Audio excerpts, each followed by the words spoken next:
So I've seen people make these lanterns, and I have this can. I think what they do is cut like a split here, and I should probably be wearing my gloves.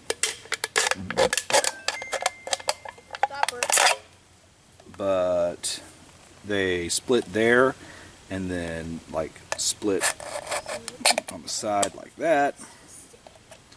Just go very carefully because the knife is sharp, the can is sharp, and okay.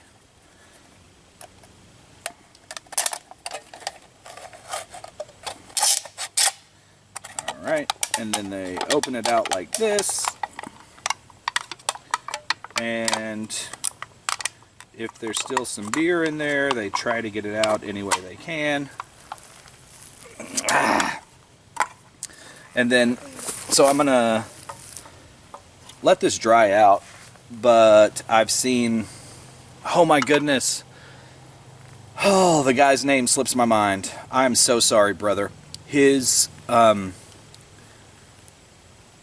icon or his logo is like this watercolor fox. It starts off as like a watercolor blob and then like kind of wipes up and it's a fox. I think it's a fox. But he showed how to make a candle, a survival candle, out of duct tape.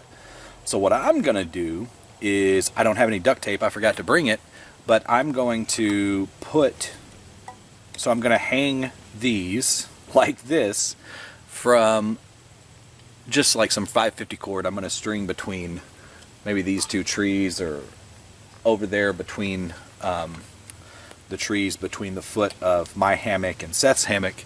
And then when I have some duct tape, I'm going to make a duct tape survival candle, put it in here, and then have these little handy lanterns set up. Let's take a look at what I did to hang these lanterns. So I did my normal ridgeline setup, except instead of a toggle, I just did an overhand loop. You take a bite, do an overhand loop, overhand knot, which forms this loop. Then you take it around the tree, run the rope through it, and you go across. And over here, we have a trucker's hitch. You can just search how to make a trucker's hitch, and so I have the trucker's hitch here, and then I just use a toggle to get it out easier. So that stretches my ridge line, but you don't have to do it that exact way. However you feel like stretching 550 cord between two trees, you do that.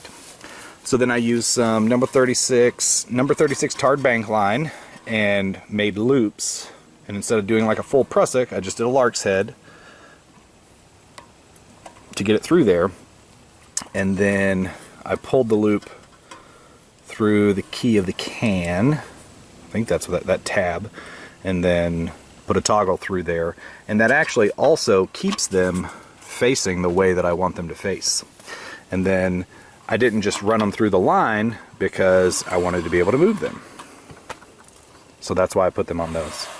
So now I can move them around, I can take them off, I can add another one, and they're facing inside our tarp and hammock setup.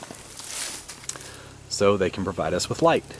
If I had remembered to bring the duct tape to make the duct tape survival candles. So this is a bushcraft fail.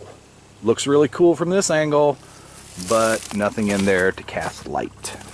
Maybe I should go kill a deer, skin it, clean it, take the fat, render the fat down, make a deer fat candle. Alright guys, let me know what you think about this setup, and I'll see you on the ridge.